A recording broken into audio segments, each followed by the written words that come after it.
Bonjour à tous et bienvenue sur mon blog. Si c'est la première fois que tu passes par là, n'oublie pas de t'abonner afin de recevoir les prochaines notifications. Alors aujourd'hui, nous allons parler d'un problème. Nous allons parler des immigrants qui viennent au Canada avec un statut de visiteur. Donc, tu rentres au Canada avec un statut de visiteur et qui veulent rester après. C'est-à-dire, tu fais une demande pour le Canada et puis tu obtiens, tu fais la demande d'un visa visiteur, tu l'obtiens, tu viens au Canada et tu décides de rester. Parce que ce n'est pas un visa permanent là. C'est pas un visa permanent pour dire que bon, ben, tu rentres avec un visa permanent, non. C'est un visa visiteur. Donc, chers amis, c'est simple. Parce qu'il y a beaucoup d'immigrants, quand ils viennent ici, là, beaucoup se font vraiment avoir. Hein, parce qu'il y a beaucoup qui se laissent abuser de tout ça là. Abuser de comment? Mais c'est simplement quand ils trouvent... Quand ils tombent sur des personnes ou bien sur des parents ou des amis ou des connaissances qui les accueillent une fois rendus ici au Canada, en fait, moi, je vais juste vous expliquer, je vais juste vous expliquer quelque chose. Moi là, si je parle du Canada, c'est parce que je connais mieux le système, c'est parce que c'est là que je réside et puis c'est simplement ça. Je ne peux pas parler de la France, je ne peux pas parler des États-Unis parce que je ne connais pas ce qui se passe là-bas. Moi, je parle du Canada parce que je sais que, je connais un peu comment ça se passe ici. J'ai de l'expérience, voilà pourquoi je tiens à expliquer à mes frères et sœurs ce qui se passe ici, là. Comme cela, quand ils viennent, au moins, ils savent à quoi s'attendre une fois rendus ici. Donc, c'est ça. Tu viens avec ton visa visiteur.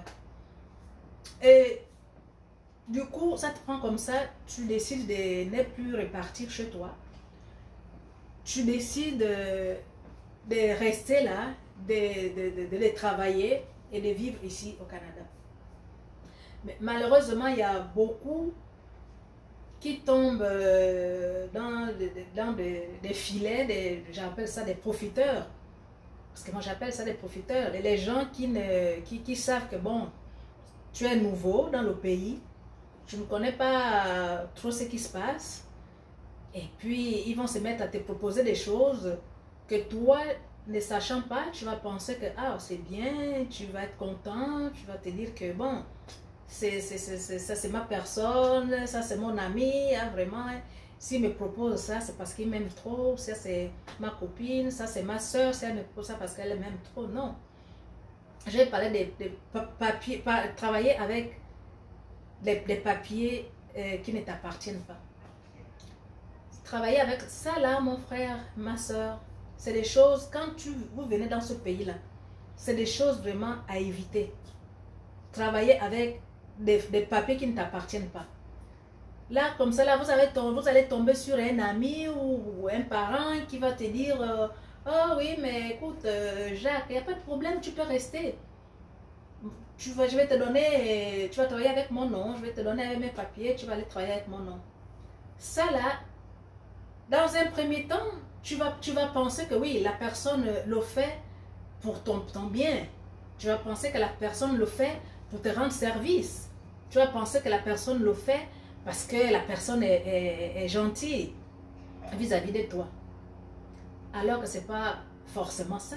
C'est parce que la personne veut vraiment profiter. Il veut profiter peut-être de ta naïveté. Il veut profiter peut-être du fait que tu ne saches pas un peu comment ça se passe pour te proposer de travailler avec ses papiers à lui. Donc, chers amis, c'est des choses que moi, je vous conseille de ne jamais faire. Parce que quand tu viens avec ton statut de visiteur là, et que tu décides de rester, que ton ami ou ta connaissance ou peu importe te propose de travailler avec ces papiers avant même que tu n'ailles voir l'immigration pour changer ton statut, c'est pas une bonne chose. Parce que quand tu vas commencer à travailler avec les papiers de ce dernier, tu vas voir que bon, oui, tu travailles, l'argent rentre, tu es libre, tu n'as pas de compte à rendre à quelqu'un et tout ça là. Mais ce que tu devais savoir, c'est que ce que tu es en train de faire là, les papiers avec lesquels tu es en train de travailler là, tu es en train de crédibiliser le nom de la personne avec les papiers auxquels tu travailles.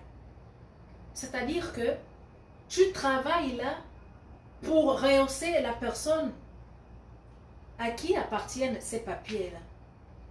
Tu ne t'aides pas en fait en le faisant. Tu ne t'aides pas. C'est-à-dire que tu vas te mettre là, tu vas te mettre à travailler comme un fou. Travailler. Et même il y a d'autres qui proposent que quand tu travailles et quand tu as le salaire, tu lui donnes soit le un quart de ton salaire.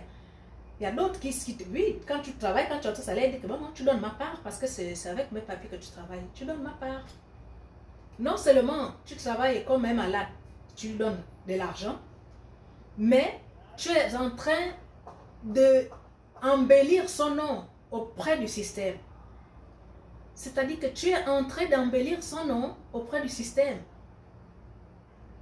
Parce que les finances que tu es en train de faire rentrer là, que tu travailles là, lui il travaille de son côté avec son propre nom. Toi tu travailles avec le nom qui ne t'appartient pas, c'est-à-dire le nom de ton ami.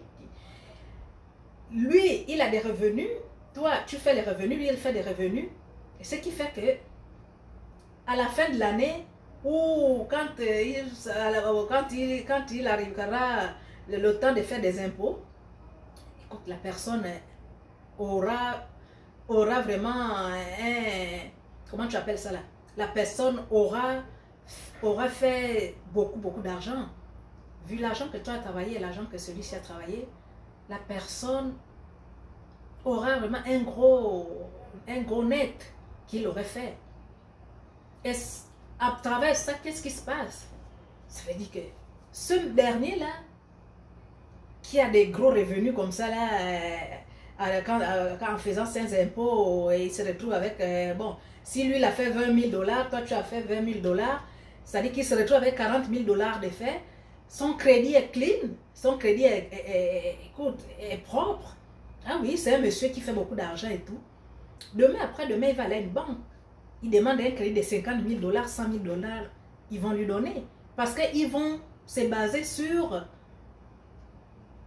Ils vont se baser sur les revenus que la personne fait. Or, toi là-dedans, tu joues un grand rôle en aidant le propriétaire des papiers. Tu joues un grand rôle là, en l'aidant. C'est-à-dire que tu t'oublies, toi. Ton nom n'existe nulle part, mais lui, tu crédibilises son nom. C'est-à-dire que l'avantage revient à ce dernier. L'avantage revient à ce dernier. Donc, ce qu'il faut faire, c'est quoi? C'est simplement, si tu ne peux pas partir de chez toi, venir en Occident, je ne sais pas, en Europe ou en Amérique, pour embellir le nom de quelqu'un qui est venu aussi se chercher comme toi. Parce que c'est là où il y a le paradoxe. Entre-temps, pendant que tu travailles comme ça, tu vas t'oublier, puisque tu travailles, il y a l'argent qui rentre. Donc, pourquoi aller encore chercher les papiers? Pourquoi aller chercher les papiers? Et là, tu te perds, tu es dans ta zone de confort, avec ça, tu travailles, l'argent rentre, tu te dis, c'est la belle vie, pourquoi je devrais aller à l'immigration encore? Non, je travaille. Mais là, toi, tu es en train de t'enterrer sans le savoir. Parce qu'entre-temps, tout le temps que tu perds là, à travailler pour l'autre personne, à embellir son nom, le côté finance et tout, côté crédit et tout. Mais ton nom n'existe nulle part. Comme quoi tu es travailleur au Canada et pourtant tu travailles. Donc cette dernière-là, demain matin là, si tu travailles pour lui après 1 an, 2 ans, 3 ans, il y a d'autres qui travaillent même, ils ont peur d'aller à l'immigration là, qui décident de vivre comme ça là, sans papier et continuer à travailler avec les papiers de leurs amis. Il y en a qui sont là assis, qui vivent ici comme ça là, juste en train de travailler avec, parce qu'ils ont laissé tellement passer le temps d'aller demander d'aller changer leur statut à l'immigration, que 2 ans après, ils se rendent compte que mon Dieu, 3 ans après, 4 ans après, ils se rendent compte que mon Dieu, mais si je pars me présenter là, qu'est-ce qui va se passer? Parce que ça fait quand même un bon bout que je suis dans ce pays. Je ne me suis jamais déclarée. J'ai travaillé, mais pas avec mon nom, mais avec le nom de quelqu'un d'autre. Mais là, si tu te présentes à l'immigration après 2-3 ans là, mais l'immigration va te poser la question de savoir, mais tu es rentré, on voit que tu es rentré depuis 3, 4, 5 ans. Mais entre-temps, tu étais où? Tu faisais quoi? Qu'est-ce que tu faisais? Parce que pour eux, tu n'avais pas le droit de travailler avec un visa visiteur. Tu n'avais pas le droit de travailler avec ce visa-là. Donc, ils vont te poser des questions. Donc là, vraiment, tu vas te foutre dans la merde totale. Et comme ils savent que tu ne pouvais pas rester là pendant 3, 4, 5 ans sans travailler, parce qu'il faut bien travailler il faut bien travailler pour se nourrir, pour payer son loyer, son petit loyer, pour payer ses factures. En fait,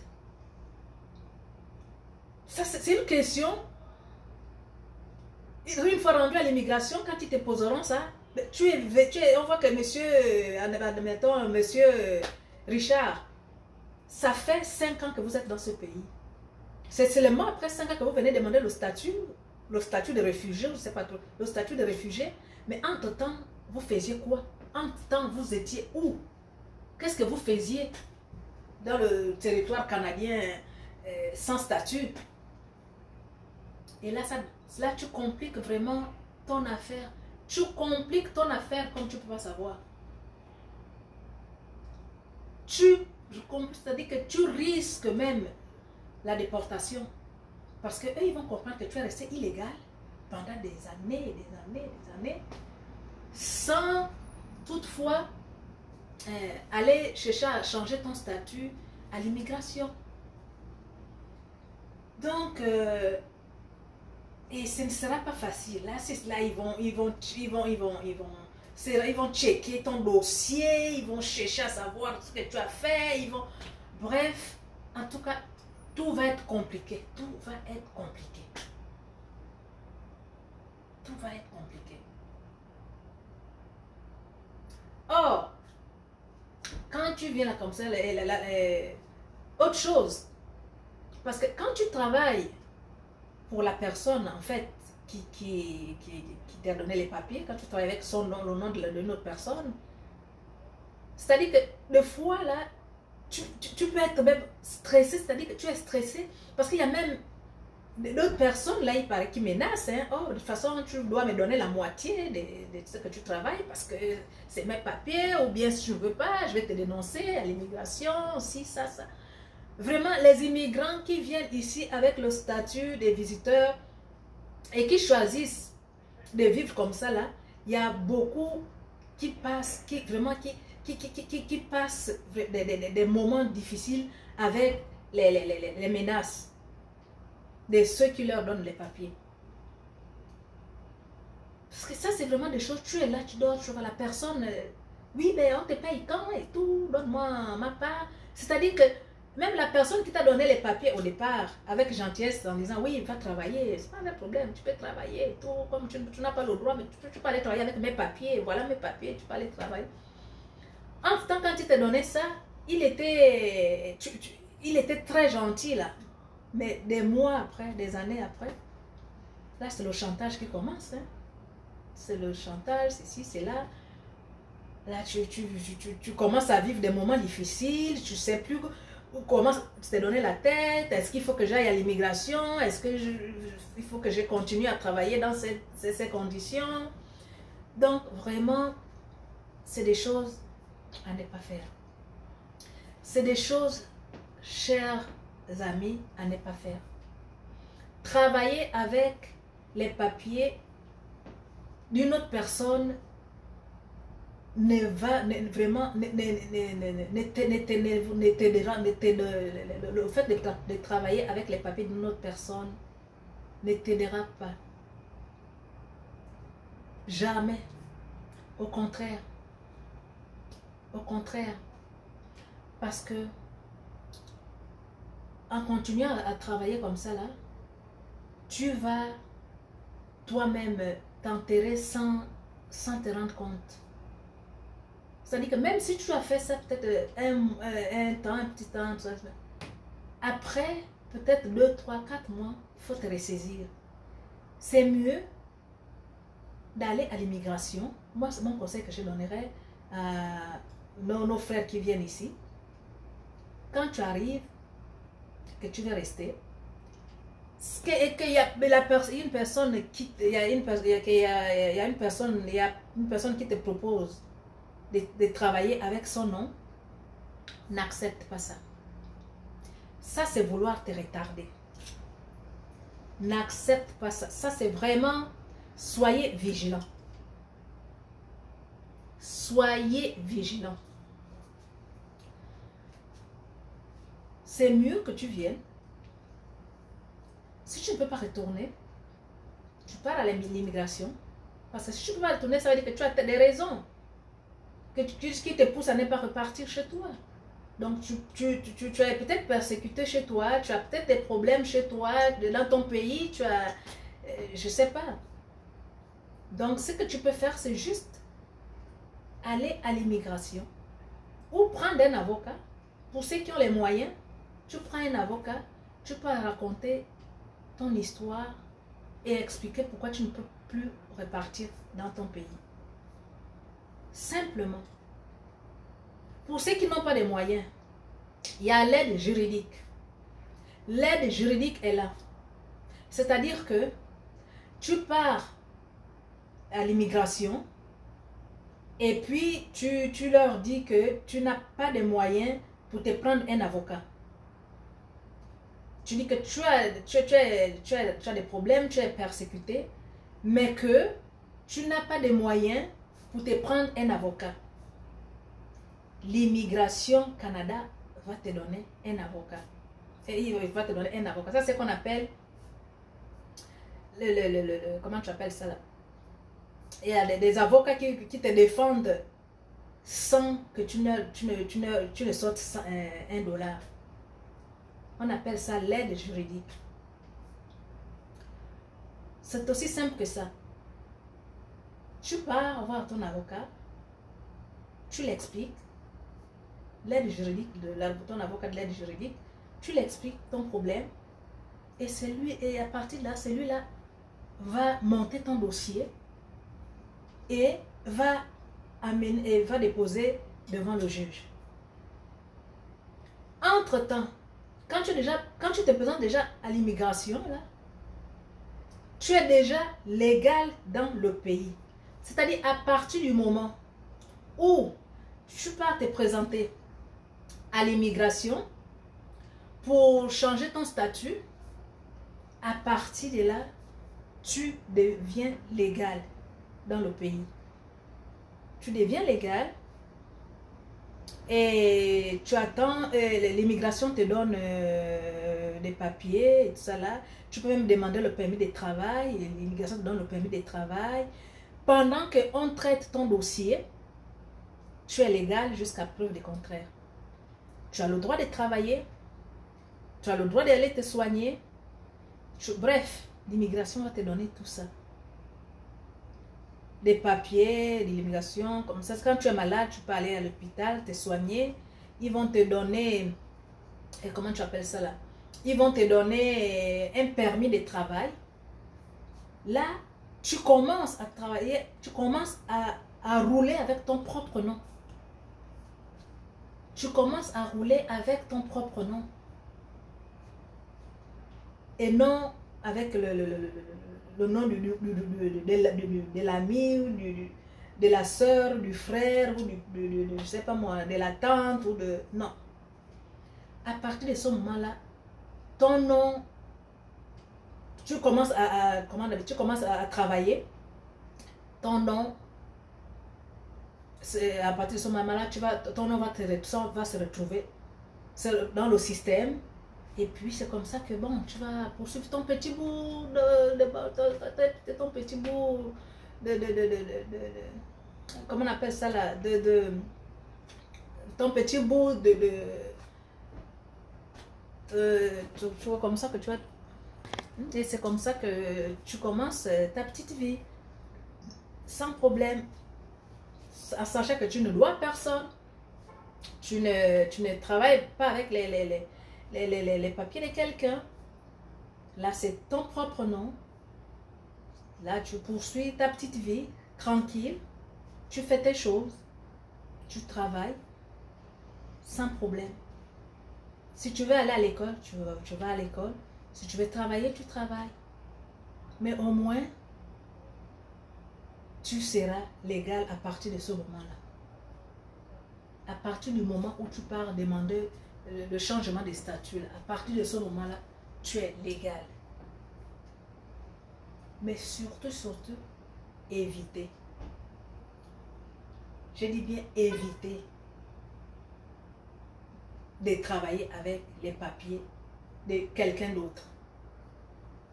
Parce que, je me répète, tu ne pars pas de ton pays, venir se chercher au Canada, pour dire que, pour finalement se mettre à crédibiliser le nom d'un autre individu.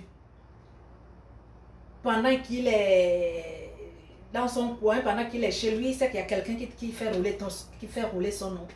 Il y a quelqu'un qui travaille à son nom. Donc, son crédit est en train de rouler, tranquille. C'est que lui-même il travaille, c'est que toi tu travailles. C'est vraiment pour améliorer son crédit, qui était même déjà peut-être pourri, ou peut-être que lui-même il travaille pour le salaire minimum, et toi tu vas avoir la chance de travailler, d'avoir un salaire qui est bien, un bon salaire. Et tout ça là, c'est sur sa personne que ça va se répercuter. Donc tout ce que tu travailles là, tous les moyens là, ça va se répercuter sur sa personne à lui. Donc c'est vraiment un peu ça, chers amis. C'était juste vraiment des conseils gratuits que je vous donne, parce que on en a vu, hein, il y a eu beaucoup de cas ici là qu'on voit, beaucoup de cas. Mais heureusement que ces gens-là aussi se réveillent tôt, mais avant de comprendre, ils ne savent pas d'abord, ils vont être là, travailler. Mais c'est après, pour les plus intelligents, c'est après qu'ils vont se dire que non, mais qu'est-ce qui se passe? Mais je m'oublie. Et heureusement, comme on dit, vaut mieux tard que jamais. Vaut mieux tard que jamais. Alors, quand tu te ressaisis et que tu coupes les ponts avec les histoires des papiers d'autres personnes, là, tu fais rouler ton propre nom, c'est une bonne chose. Comme on dit, vaut mieux tard que jamais. C'est une bonne chose. Donc c'est ça, n'ayez pas peur les parents, quand vous venez ici, moi comme je dis, je me répète, je parle du Canada parce que je connais le Canada, je vis ici, voilà pourquoi je vous parle souvent du Canada. Je ne peux pas vous parler de l'Europe, je ne sais pas ce qui se passe là-bas, je ne peux pas vous parler même des États-Unis là, je ne sais pas ce qui se passe là-bas. Donc c'est juste, comment on appelle ça là, c'est juste des petits trucs, des petites erreurs comme ça là qu'il faut éviter à faire quand vous immigrez ici au Canada. N'aie pas peur quand tu arrives, parce que beaucoup ont peur. Oh, j'ai peur d'aller à l'immigration, je vais me reporter. Non, ici au Canada, on ne peut pas te déporter comme ça là, sans raison là. C'est-à-dire que tu pars d'abord expliquer ton problème. Pars, ils vont te recevoir. Tu pars à l'immigration, ils vont te recevoir. Ils vont te demander qu'est-ce qui se passe. Tu vas aller revendiquer ce que tu revendiques. Que ce soit le statut de réfugié ou que ce soit le développement des résidences permanentes, peu importe. Mais ils vont t'écouter et après ils vont examiner ton dossier. Et comme j'ai dit, à partir du moment où tu te présentes déjà là-bas pour demander, pour changer ton statut, tu deviens quelqu'un de libre au Canada. Tu deviens légal. C'est aussi simple que ça. Tu deviens légal. Tu peux même travailler même pendant 1 an parce que c'est long. C'est long le document ici à l'immigration. C'est long. Tu peux même travailler comme ça là. Une fois que tu as déjà ton permis de travail que l'immigration t'a donné, tu peux travailler même, tu es légal déjà. Tu peux travailler même pendant 2 ans parce qu'avant qu'il t'appelle, ça va passer, il va passer du temps. Hein. Peut-être, si j'ai dit 1 an, ce serait trop généreux.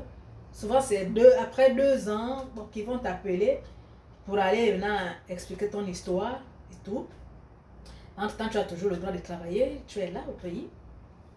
Tu pars, tu expliques. Après les 2 ans, là, tu expliques ton problème. Maintenant, ils vont voir. S'ils jugent que non, ils vont te garder. C'est tant mieux. Ils t'enverront une lettre pour te dire que bon, ben, oui, on a écouté ton histoire et tout, on a examiné, oui, on te garde. Bienvenue au Canada, félicitations. Ou ils vont dire que non, ton histoire n'est pas crédible. Monsieur Monjo, votre histoire n'est pas crédible. Donc, non, on ne peut pas vous accepter. Alors, on vous donne 20 jours pour quitter le Canada. C'est pas fini pour toi là. Il ne faut pas dire que, oh my God, commencer à pleurer. Non, c'est pas fini. Quand c'est comme ça là, tu amènes l'affaire en appel. Ils le disent bien, précise bien que si tu n'es pas d'accord avec la décision, tu peux la contester dans les 90 jours. Donc, s'ils t'envoient une lettre en disant que non, Monsieur Monjo ne veut pas, votre histoire n'est pas crédible, sortez, on vous donne un délai de 20 jours pour que vous sortiez du Canada. C'est cool. Les carottes ne sont pas cuites encore là. Non. Et quand c'est comme ça là, tu peux revoir ton juge, excusez-moi, ton avocat. Tu peux le revoir. Tu dis que non, tu n'es pas d'accord avec le verdict. Donc tu veux aller en appel. Tu pars en appel. Eux-mêmes ils savent que quand tu pars en appel parce que tu refuses le verdict qui a été donné. Donc tu veux qu'ils revoient ton histoire. Et là ça va peut-être prendre encore peut-être 2 ans. Voire même 3 ans. Mais tu es toujours là, tu es toujours légal, tu vas toujours continuer à travailler, tu vas toujours continuer à faire tes choses, tu travailles, tu fais tes petites économies, en tout cas, bref, tu vis ta vie. Tu attends.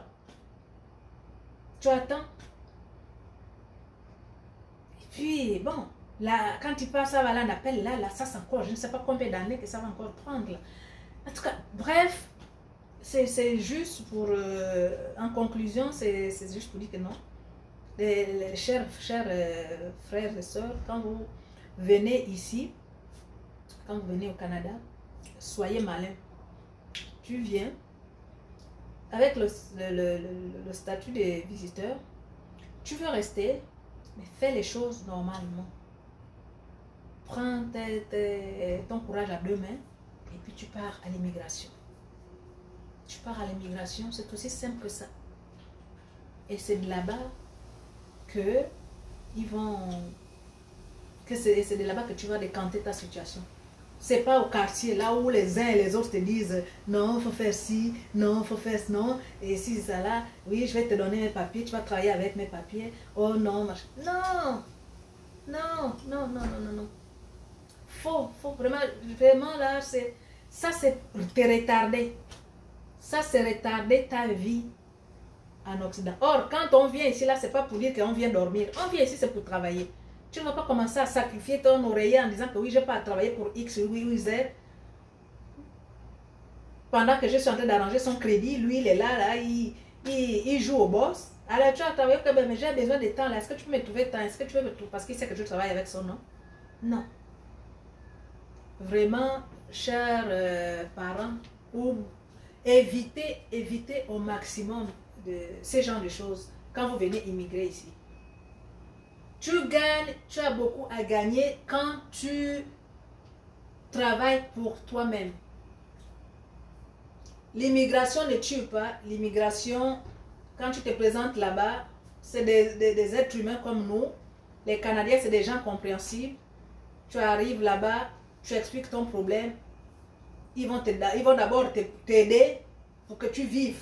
Avant de traiter ton dossier, ils vont d'abord te donner tes droits, c'est-à-dire tes permis de travail et tout, au risque de me répéter. Tu vas vivre comme tout Canadien.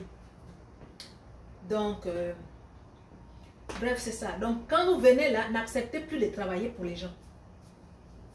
N'acceptez plus de travailler pour les gens.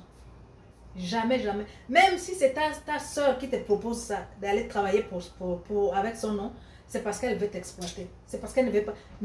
N'acceptez plus ça. C'est vraiment, je vous le déconseille. Je vous le déconseille. Tu viens, tu veux rester, tu veux changer de statut, tu pars à l'immigration. Et là-bas, à partir de là, tu vas être un homme ou une femme libre de faire ce que tu veux, de faire ce que tu veux, c'est-à-dire tu vas travailler, tu vas... C'est ça.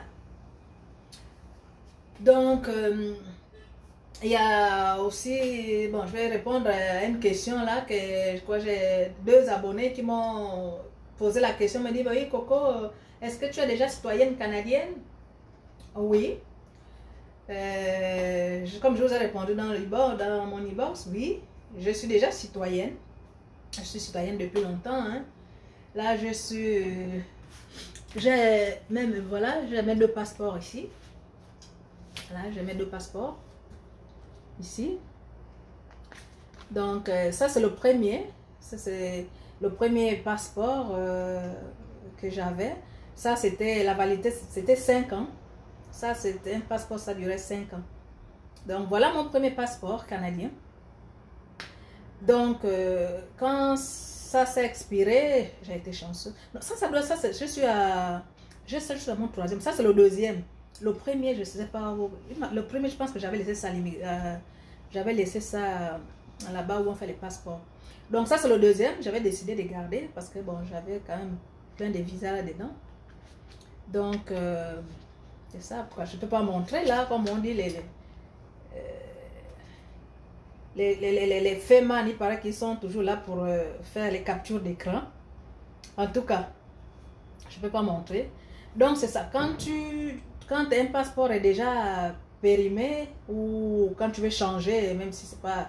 Quand tu veux changer, donc à l'immigration, ils percent comme ça.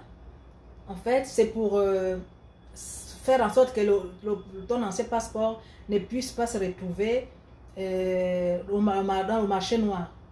Parce que l'affaire des passeports canadiens, là, ça se trouve trop dans les marchés. Il y a des gens qui essaient de falsifier, qui essaient de voler les informations des uns et des autres pour falsifier, pour mettre des fausses informations. En tout cas, le marché noir, les faux passeports que certaines personnes donnent aux autres. En tout cas, bref.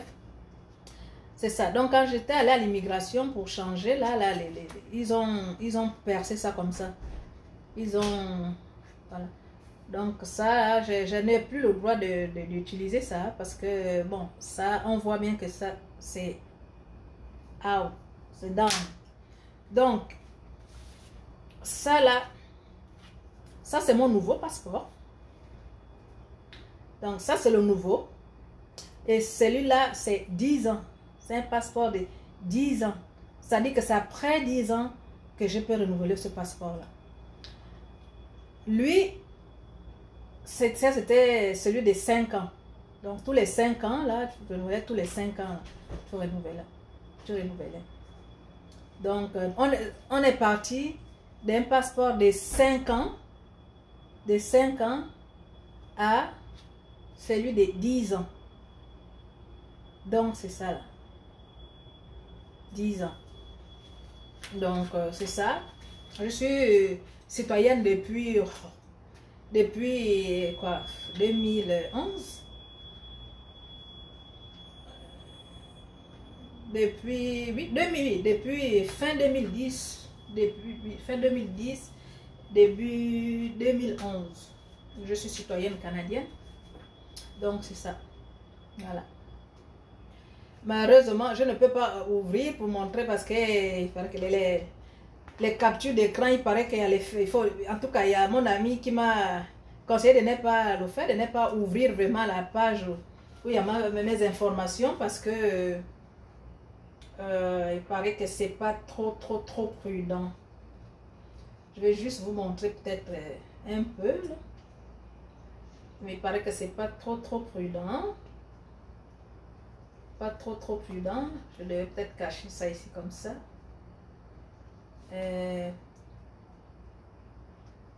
Comme ça peut-être. Peut-être comme ça. Donc c'est moi. C'est moi. Donc c'est ça. Fait que j'espère que vous allez quand même retenir quelque chose de positif dans cette vidéo parce que il y a beaucoup vraiment de gens qui, comment dire, qui viennent et puis qui se font avoir comme ça là parce que malheureusement ils ne savent pas et ils pensent que bon les gens leur rendent service mais au contraire les personnes profitent d'eux. Donc c'est ça que je voulais attirer l'attention à mes frères qui viennent ici là pour immigrer. Donc c'est ça. Venez et puis ne perdez pas le temps, viens. Si tu sens que bon ben chez toi tu as peut-être des problèmes, tu ne veux plus repartir, tu veux rester ici, fonce directement à l'immigration. Là-bas ils vont arranger ton problème. Et comme j'ai dit, c'est long, c'est pas comme ça là, c'est long. Donc quand tu fais la demande, tu dois attendre, c'est des années que tu dois attendre. Et puis quand on t'appelle là pour auditionner, ça c'est encore, il faut encore attendre avant qu'on te réponde.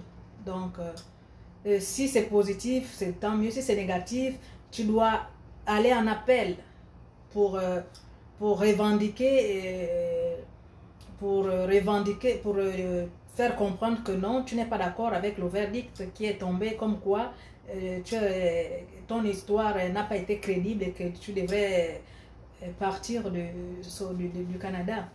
Ça ne s'arrête pas là, mes chers frères et sœurs. Ça ne s'arrête pas là. Tu amènes la cause en appel, ça c'est encore d'autres années que tu dois attendre la réponse du cours d'appel. Donc, entre-temps, tu travailles, regarde, tu fais tes choses, tes petites choses, c'est tout. Puis, bon, ben, jusqu'à ce que... Généralement, ça s'arrange. Parce que c'est rare que les Canadiens, c'est des gens compréhensibles. C'est vraiment pour que les Canadiens te mettent dans l'avion et te faire partir, vraiment, il faut te dire que ça, c'est vraiment... C'est une poisse vraiment qui ne dit pas son nom. Parce que généralement, les gens s'en sortent toujours. Les gens s'en sortent toujours. Donc, n'ayez pas peur d'aller à l'immigration quand vous venez ici. N'ayez pas peur. N'ayez pas peur. Donc, c'est ça, chers amis. Sur ce, passez un bon week-end. Et puis, on se retrouve à la prochaine vidéo. Portez-vous bien. Bye.